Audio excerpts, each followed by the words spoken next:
If we're talking about revisiting history, you don't have to look far because Intramuros in Manila is full of it. But now learning about history is even more exciting with a new attraction that offers an interactive experience of our past. Mobile Journal, Francis Orsio has the story.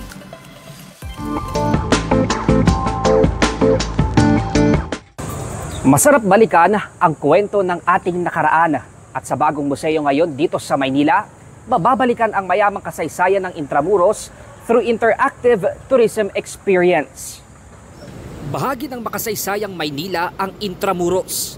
Mahalaga ang papel nito noong panahon ng Kastila hanggang sa matapos ang 300 kolonyalismo ng mga Kastila. Kaya para mas matutunan pa ang kasaysayan ng tinaguriang Walled City of Manila, isang bagong museo ang binuksan kasabay ng Araw ng Kalayaan sa Pilipinas, ang Centro de Turismo Intramuros. One of the objectives of the National Tourism Development Plan is to enhance the tourist experience. So this is basically in response to that call of the government. Ang mismong kinatitirikan ng Centro de Turismo Intramuros ay ang lumang simbahan ng San Ignacio na nasira noong World War II.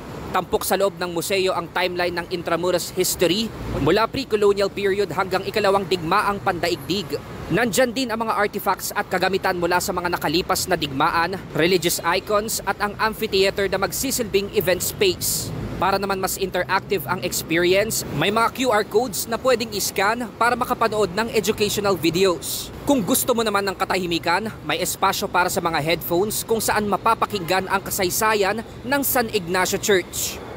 Ito yung isa sa mga atraksyon sa loob ng Centro de Turismo Intramuros. Makikita sa sahig ang kabuang mapa ng Intramuros gamit ang isang high-resolution projector. At dahil unang pagkakataon pa lang na binuksan sa publiko ang museo, hindi rin nagpahuli ang turistang si Pio. Yeah, I think it's a really commemorative way to just see how our history, especially here in Intramuros, has been such a pinnacle for every Filipino, right? Sa ngayon, hindi pa tapos ang konstruksyon ng buong gusali na inaasahang makukumpleto sa katapusan ng taon.